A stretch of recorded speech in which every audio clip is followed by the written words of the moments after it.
بسم اللہ الرحمن الرحیم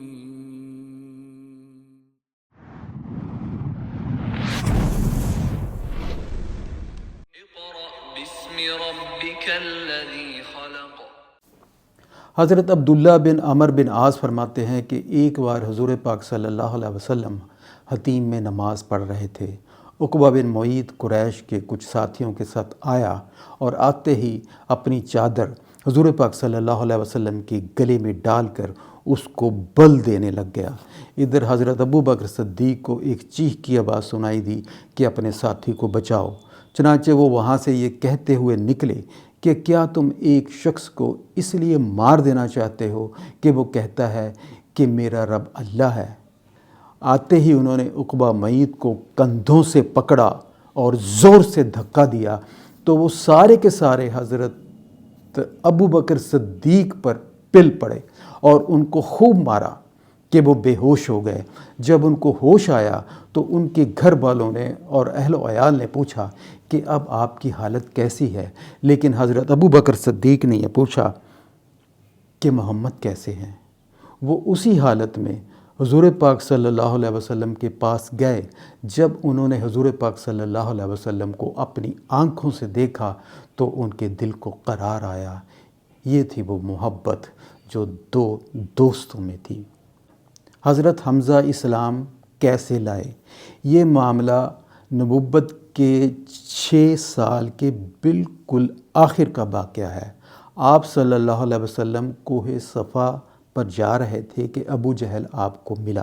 ابو جہل نے آپ صلی اللہ علیہ وسلم کو لعن طعن کی، گالی گلوچ ہوئی، لیکن آپ صلی اللہ علیہ وسلم نے کچھ نہ کہا۔ اس نے ایک پتھر اٹھا کر آپ صلی اللہ علیہ وسلم کو دے مارا اور آپ صلی اللہ علیہ وسلم کا خون بہنے لگا۔ یہ سارا معاملہ حضرت ابو بکر صدیق کے کزن عبداللہ بن جدعان کی ایک لونڈی کوہ صفا پر اپنے مکان سے دیکھ رہی تھی۔ ادھر سے حضرت حمزہ رضی اللہ عنہ آپ کے چچا شکار سے واپس آ رہے تھے۔ اس عورت نے سارے کا سارا واقعہ حضرت حمزہ رضی اللہ عنہ کو بتایا کہ ابو جہل نے آپ کے بھتیجے کو کس طرح لعن طعن کی اور گالی گلوچ کی۔ اس پر حضرت حمزہ رضی اللہ عنہ بھڑک اٹھے۔ وہ وہاں سے سیدھے حضرت ابو جہل کے پاس گئے اور اس نے جاتے ہی ابو جہل کے ایک ٹمانٹ لگایا اور کہا، او بزدل، تو میرے بھتیجے کو گالی دے رہا ہے، حالانکہ میں بھی اسی کے دین میں ہوں۔ انہوں نے یہ بات جوش میں کہی کہ میں اسی کے دین پہ ہوں، حالانکہ وہ اسلام نہیں لے کے آئے تھے۔ یہ صرف اپنے بھتیجے کے جوش میں کہا تھا۔ اس کے بعد بنو مخزوم قبیلہ جو کہ ابو جہل کا قبیلہ تھا اور ہاشم جو کہ حضور پاک صلی اللہ علیہ وسلم یعنی کہ حضرت حمزہ رضی اللہ عنہ کا قبیلہ تھا، ان کے لوگ آپس میں بھڑک گئے۔ تو ابو جہل نے ان کو روکا کہ نہیں، غلطی میری ہے، میں نے ہی ان کے بھتیجے کو ایک بہت بری گالی دی تھی۔ چنانچہ وہ معاملہ وہیں پہ دفن ہو گیا۔ اس کے بعد اللہ تعالیٰ نے حمزہ رضی اللہ عنہ کا سینہ اسلام کے لیے کھول دیا۔ حضرت حمزہ رضی اللہ عنہ کے 3 دن بعد حضرت عمر رضی اللہ عنہ ایمان لے کے آئے۔ حضرت عمر رضی اللہ عنہ بہت ہی سمجھدار اور تھوڑے سے سخت مزاج انسان تھے۔ آپ کا رویہ یہ تھا کہ جو بات بھی آپ کو صحیح اور حق پہ لگتی آپ منہ پہ کہہ دیتے تھے، اور آپ کی یہ خواہش تھی کہ قریش کے لوگ امن سے رہیں، مل جل کے رہیں۔ لیکن حضور پاک صلی اللہ علیہ وسلم جب نبی بنے تو ان میں آپس میں تفرقہ پڑ گیا، کیونکہ کچھ لوگ حق پر آ گئے اور کچھ لوگ اپنے پرانے دین پہ رہے۔ اس وجہ سے آپس میں لڑائی جھگڑے، گالی گلوچ، اور بھائی بیٹے سے جدا ہو گیا، باپ بیٹے سے جدا ہو گیا، دوست دوست سے جدا ہو گیا، تو ان کو یہ اچھا نہیں لگ رہا تھا۔ اس بات میں وہ اندر ہی اندر جل کڑ رہے تھے۔ پھر ایک دن انہوں نے سوچا کہ کیوں نہ محمد صلی اللہ علیہ وسلم کو نعوذ باللہ ختم ہی کر دیا جائے، تاکہ یہ معاملہ ہی ختم ہو جائے، اس کے بدلے میں چاہے ان کی جان چلی جائے۔ یہ ارادہ لے کر وہ ایک تلوار اٹھائی اور نکل پڑے نعوذ باللہ حضور پاک صلی اللہ علیہ وسلم کو قتل کرنے۔ تو وہ جا رہے ہیں اپنے غصے اور ملال میں۔ آپ اندازہ لگا سکتے ہیں کہ جب کوئی انسان کسی کو قتل کرنا چاہے اور وہ اس کے لیے تلوار لے کے نکلے تو اس کی باڈی لینگویج کیسے ہوگی۔ چنانچہ ایک شخص نے آپ کو دیکھا اور پوچھا کہ عمر کہاں کا ارادہ ہے؟ تو حضرت عمر رضی اللہ عنہ نے کہا کہ محمد کو قتل کرنے جا رہا ہوں۔ اس نے کہا اچھا، محمد کو قتل کرنے جا رہے ہو تو اپنے آپ کو کیسے بچاؤ گے؟ اور بنو ہاشم قبیلے والے کیا آپ کو زندہ چھوڑیں گے؟ اس پر عمر رضی اللہ عنہ نے کہا لگتا ہے تم بھی بے دین ہو گئے ہو۔ اس نے کہا آپ ایسے کرو، مجھے لان تان کرنے کی بجائے اپنے بہنوئی اور بہن کی خبر تو لو، وہ بھی تو بے دین ہو گئے ہیں۔ تو حضرت عمر رضی اللہ عنہ حیران رہ گئے کہ یہ کیا ہو گیا، میں تو محمد کو قتل کرنے جا رہا ہوں، ادھر میری بہن اور میرا بہنوئی ہی اس کے دین پر آ گئے۔ چنانچہ وہ سیدھے اپنی بہن کی طرف چل پڑے۔ جب وہ اپنی بہن کے گھر کے پاس پہنچے تو اندر سے قرآن کی آیت پڑھنے کی آواز سنائی دی۔ حضرت خباب رضی اللہ عنہ وہاں پہ اکثر جایا کرتے تھے، قرآن کی تعلیم کے لیے جایا کرتے تھے۔ تو انہوں نے باہر سے، حضرت عمر رضی اللہ عنہ نے باہر سے ہی کچھ آیتیں سن لی اور انہوں نے کہا کہ اندر تو گڑبڑ ہے۔ اور ادھر اندر والوں نے حضرت عمر رضی اللہ عنہ کی بنبناہٹ سن لی کہ عمر آ رہے ہیں۔ خباب رضی اللہ عنہ فوراً وہ صحیفے وہاں چھوڑے اور اندر چھپ گئے۔ حضرت عمر رضی اللہ عنہ اندر آئے اور آ کر پوچھا یہ کیسی آواز آ رہی تھی، کیا آپ پڑھ رہے تھے؟ تو انہوں نے کہا کہ نہیں، ہم تو ایسے ہی آپس میں باتیں کر رہے تھے۔ انہوں نے کہا نہیں، کوئی تو بات ہے، اور میں نے سنا ہے کہ آپ لوگ بھی اس کو اپنے بہنوئی کو کہا کہ میں نے سنا ہے کہ آپ بے دین ہو گئے ہیں۔ تو اس نے جواب میں کہا اگر کوئی دین آپ کے دین سے اچھا ہو تو اوف۔ اس پر عمر رضی اللہ عنہ کو بہت غصہ آیا اور وہیں پہ اپنے بہنوئی کو پیٹنا شروع کر دیا۔ آپ کی بیوی نے عمر رضی اللہ عنہ کو چھڑانے کی کوشش کی تو عمر رضی اللہ عنہ نے ان کو بھی دھکا دے دیا، وہ زمین پہ گر پڑی اور ان کے چہرے پر سے خون بہنے لگا۔ تو آپ کی بہن فاطمہ نے کہا کہ اگر کوئی دین آپ کے دین سے اچھا ہو تو اشہد ان لا الہ الا اللہ و اشہد ان محمد رسول اللہ، میں شہادت دیتی ہوں کہ اللہ کے سوا کوئی عبادت کے لائق نہیں، اور میں شہادت دیتی ہوں کہ محمد صلی اللہ علیہ وسلم اللہ کے رسول ہیں۔ تو اس پر عمر رضی اللہ عنہ کا جو غصہ تھا ایک دم ٹھنڈا ہو گیا اور وہ اپنا سر پکڑ کے بیٹھ گئے کہ یہ تو بالکل ہی بگڑ گئے ہیں، سر عام ہی بگڑ گئے ہیں، اب کیا کیا جائے۔ چنانچہ انہوں نے سوچا کہ چلو یہ دین کو تو دیکھیں، آخر یہ جو پڑھ رہے تھے ہے کیا اس میں جو اتنا معاملہ بگڑا ہوا ہے، آخر دیکھ تو لیں۔ تو انہوں نے کہا اچھا تو مجھے دکھاؤ کہ آپ کیا پڑھ رہے تھے۔ انہوں نے حضرت عمر رضی اللہ عنہ کو وہ صحیفے دکھائے جو وہ پڑھ رہے تھے۔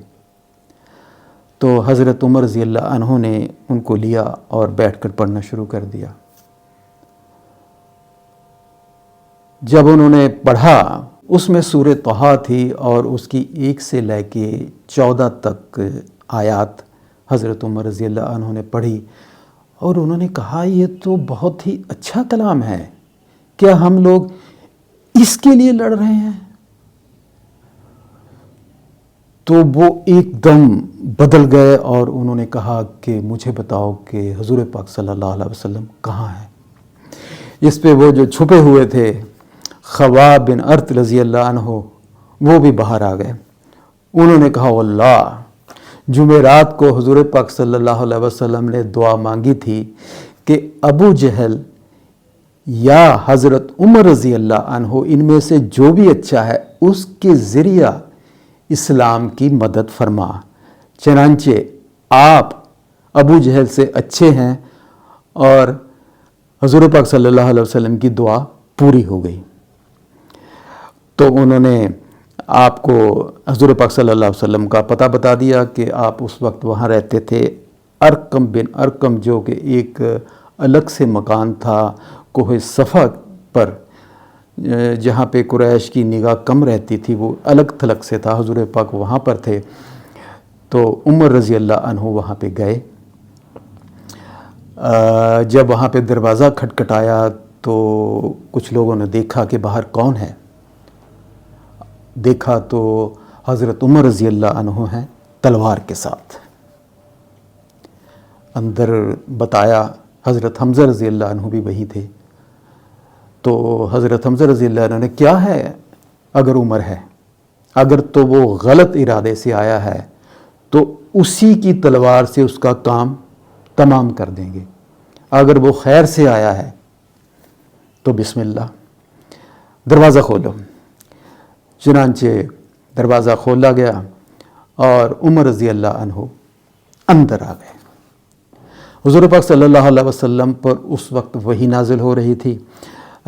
جب وحی کا سلسلہ پورا ہوا اور حضور پاک صلی اللہ علیہ وسلم حضرت عمر سے ملے تو آپ نے آپ کی تلوار اور آپ کا کرتا پکڑ لیا، جھٹکا دیا اس کو کہ عمر، کیا تم اس وقت تک باز نہ ہوگے جب تک کہ اللہ تم پر ذلت، رسوائی اور عبرتناک سزا نازل نہ فرما دے، جیسے کہ اس نے ولید بن مغیرہ پہ فرمائی ہے۔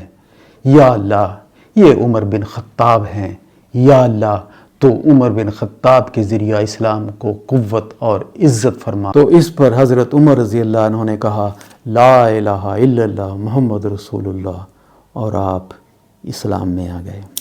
حضرت عمر رضی اللہ عنہ کا ایک خوبصورت واقعہ اس سے پہلے بھی گزرا ہے، وہ یہ ہے کہ ایک بار حضور پاک صلی اللہ علیہ وسلم خانہ کعبہ میں تھے، تو رات کا وقت تھا اور حضرت عمر رضی اللہ تعالی عنہ وہاں آئے کہ سنیں یہ محمد کیا پڑھ رہا ہے۔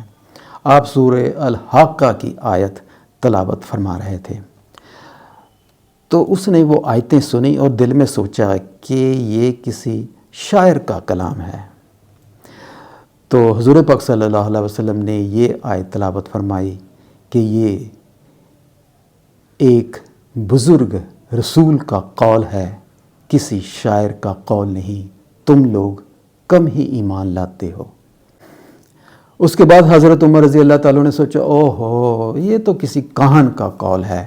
چنانچہ آپ صلی اللہ علیہ وسلم نے یہ آیت تلاوت فرمائی، یہ کسی کاہن کا قول بھی نہیں، تم لوگ کم ہی نصیحت قبول کرتے ہو، یہ اللہ رب العالمین کی طرف سے نازل کیا گیا ہے۔ حضرت عمر رضی اللہ عنہ کا کہنا ہے کہ اس کے بعد تھوڑی سی اسلام کی روشنی میرے دل کے اندر روشن ہوئی۔ اس کے بعد سارے گھر میں خوشی کی لہر دوڑ پڑی۔ حضرت عمر رضی اللہ تعالیٰ عنہ نے سوچا کہ میں اپنے مسلمان ہونے کی سب سے پہلی خبر اس کو دوں گا جو کہ اسلام کا سب سے بڑا دشمن ہو۔ انہوں نے سوچا اور ان کے دل میں خیال آیا کہ ابو جہل اسلام کا سب سے بڑا دشمن ہے۔ وہ اس کے گھر گئے، دروازہ نوک کیا تو ابو جہل نے دروازہ کھولا اور کہا اہلاً و سہلاً مرحبا، یعنی خوش آمدید، خوش آمدید۔ تو عمر رضی اللہ تعالیٰ عنہ نے کہا کہ میں مسلمان ہو گیا ہوں۔ اس کو غصہ آیا اور اس نے کہا کہ تیرا بھی برا ہو اور تیرے دین کا بھی برا ہو، اور اس نے دروازہ بند کر لیا۔ اس کے بعد حضرت عمر رضی اللہ تعالیٰ عنہ جمیل بن معمر جمحی کے پاس گئے۔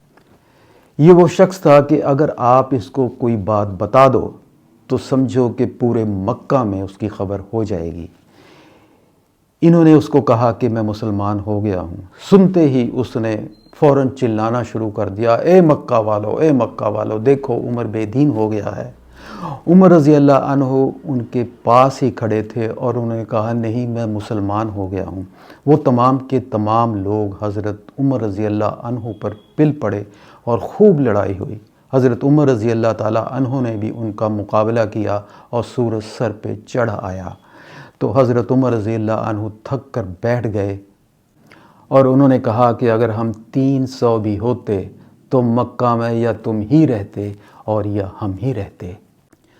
بخاری شریف کی ایک روایت میں ہے کہ حضرت عمر رضی اللہ تعالیٰ عنہ اپنے گھر میں تھے، وہ سہمے ہوئے تھے، ڈرے ہوئے تھے کیونکہ باہر لوگوں نے اٹیک کیا ہوا تھا۔ وہ حضرت عمر رضی اللہ تعالیٰ عنہ کو جان سے مار دینا چاہتے تھے۔ اتنے میں ان کے گھر ابو عمر بن وائل سہمی، یہ سہم قبیلے سے تھا جن کا کہ عدی قبیلہ جو کہ حضرت عمر رضی اللہ تعالیٰ عنہ کا قبیلہ تھا، تو عدی اور سہم قبیلے میں آپس میں ایگریمنٹ تھا۔ چنانچہ وہ بنا ٹھنا آپ حضرت عمر رضی اللہ عنہ کے گھر میں آیا تو انہوں نے پوچھا کیا معاملہ ہے؟ تو حضرت عمر نے کہا کہ آپ کا قبیلہ مجھے مارنا چاہتا ہے۔ اس نے کہا کیوں؟ آپ نے کہا کہ کیونکہ میں اسلام لے آیا۔ اس نے کہا نہیں، ایسا نہیں ہو سکتا۔ چنانچہ حضرت عمر رضی اللہ تعالیٰ عنہ کو تھوڑی سی تسلی ہوئی، وہ باہر گیا اور لوگوں سے ملا کہ کیا بات ہے۔ لوگوں نے کہا کہ عمر بے دین ہو گیا ہے اور ہم اس کا کام تمام کرنے آئے ہیں۔ چنانچہ اس نے کہا کہ نہیں، آپ ایسا نہیں کر سکتے۔ تو وہ سارے کے سارے لوگ وہاں سے چلے گئے۔ حضرت عمر رضی اللہ تعالیٰ عنہ کا لقب فاروق کیسے پڑا؟ آپ فرماتے ہیں کہ جب میں ایمان لے کے آیا تو میں نے حضور پاک صلی اللہ علیہ وسلم سے کہا کیا ہم حق پر نہیں ہیں، چاہے ہم زندہ رہیں یا مردہ؟ حضور پاک صلی اللہ علیہ وسلم نے کہا کیوں نہیں، آپ حق پر ہیں، آپ چاہے زندہ رہیں یا موت سے دوچار ہوں۔ تو اس پر میں نے کہا کہ پھر چھپنا کیسا؟ چنانچہ ایک صف میں اور دوسرے صف میں حضرت حمزہ رضی اللہ تعالیٰ عنہ حضور پاک صلی اللہ علیہ وسلم کو ساتھ لے کر باہر نکلے اور ہم نے کلمہ بلند کیا اور اس کے بعد مسلمانوں میں کافی حوصلہ ہوا کہ وہ باہر نکل کر عبادت کرنے لگے۔ تو اس پر حضور پاک صلی اللہ علیہ وسلم نے میرا لقب فاروق رکھا۔ عتبہ بن ربیعہ قریش کے پاس بیٹھا تھا۔ اس نے دیکھا کہ حضور پاک صلی اللہ علیہ وسلم خانہ کعبہ میں اکیلے بیٹھے ہیں۔ اس نے قریش کے لوگوں سے کہا کہ کیوں نہ آپ مجھے اجازت دیں تاکہ میں حضور پاک صلی اللہ علیہ وسلم کے پاس جاؤں اور ان سے کوئی بات کروں، کچھ لے دے کے ہم کوئی معاملہ طے کر لیں، کیونکہ حضرت حمزہ اور حضرت عمر رضی اللہ تعالیٰ عنہ کے اسلام لانے کے بعد ان کو کافی فکر ہو چکی تھی کہ یہ معاملہ بہت آگے بڑھتا جا رہا ہے اور اسلام بہت مضبوط ہوتا جا رہا ہے اور وہ بہت کمزور ہوتے جا رہے ہیں۔ جب انہوں نے اجازت دی تو ابو ولید اٹھا اور حضور پاک صلی اللہ علیہ وسلم کے پاس آیا۔ ان سے بڑی چکنی چپڑی سی باتیں شروع کیں کہ دیکھیے آپ کا جو رتبہ ہے وہ ہم جانتے ہیں کہ آپ بہت ہی ایک عزت دار ہیں اور آپ یہ ایک اب نیا دین لے کے آئے ہیں، اس سے آپ کا اور بھی چرچا ہوئی ہے، آپ کا نام ہے، کیوں نہ ہم کچھ لے دے کے معاملہ حل کر لیں؟ یعنی اگر تم سرداری چاہتے ہو تو ہم آپ کو سردار بنا دیتے ہیں اور آپ کے مشورے کے بغیر ہم کوئی فیصلہ نہیں کریں گے۔ نمبر 2 اس نے کہا کہ اگر آپ کو مال و دولت چاہیے تو ہم آپ کو اتنا امیر کر دیتے ہیں کہ آپ سب سے زیادہ دولت مند ہو جاؤ گے ہم میں سے۔ اور تیسرا اس نے کہا کہ اگر آپ بادشاہت چاہتے ہیں تو ہم آپ کو اپنا بادشاہ بنا لیتے ہیں۔ اور چوتھا اس نے کہا کہ یہ جو جن بھوت آپ کے پاس آتا ہے، آپ کو یہ باتیں سکھاتا ہے، ہم اس کا علاج کروا دیتے ہیں، اس پہ جو بھی پیسہ آیا ہم خرچ کریں گے، کیونکہ جو یہ جن بھوت آتا ہے اس کا علاج تو کروانا پڑتا ہی ہے۔ حضور پاک صلی اللہ علیہ وسلم یہ ساری بات سنتے رہے اور پوچھا کہ آپ کی بات پوری ہو گئی؟ تو اس نے کہا جی میری بات پوری ہو گئی۔ تو حضور پاک صلی اللہ علیہ وسلم نے فصلت کی 1 سے لے کر 5 تک آیات تلاوت فرمائی حامیم، یہ رحمان اور رحیم کی طرف سے نازل کی ہوئی ایسی کتاب ہے جس کی آیتیں کھول کھول کر بیان کر دی گئی ہیں۔ عربی قرآن ان لوگوں کے لیے جو علم رکھتے ہیں خوشخبری دینے والا اور ڈرانے والا ہے، لیکن اکثر لوگوں نے اعراض کیا، وہ سنتے نہیں۔ کہتے ہیں کہ جس چیز کی طرف تم ہمیں بلاتے ہو اس کے لیے ہمارے دلوں پر پردہ پڑا ہوا ہے۔ رسول اللہ صلی اللہ علیہ وسلم یہ آیتیں پڑھتے جا رہے تھے اور عتبہ پیچھے ہاتھ کیے یہ سب سن رہا تھا اور اس کے چہرے کا رنگ بدل رہا تھا۔ حضور پاک صلی اللہ علیہ وسلم نے کہا کہ آپ نے یہ سن لیا، اب آپ جانیں یہ آپ کا کام۔ تو ابو الولید نے کہا کہ دیکھیے میں ایک ایسا کلام سن کے آیا ہوں کہ میں نے ایسا کلام اپنی زندگی میں نہیں سنا۔ بہتر ہے کہ آپ محمد کو ان کے حال پر چھوڑ دیجئے، بخدا وہ کوئی بہت بڑا کمال کرنے والا ہے، یا اگر ایسا نہ ہوا تو عرب والے ان کو مار دیں گے، آپ کا کام ہو جائے گا، اور اگر خدا نے محمد کو عزت دی، بادشاہت دی، تو اس کی عزت تمہاری عزت۔ یہ میرا مشورہ ہے، اب آپ جانو یہ آپ کا کام۔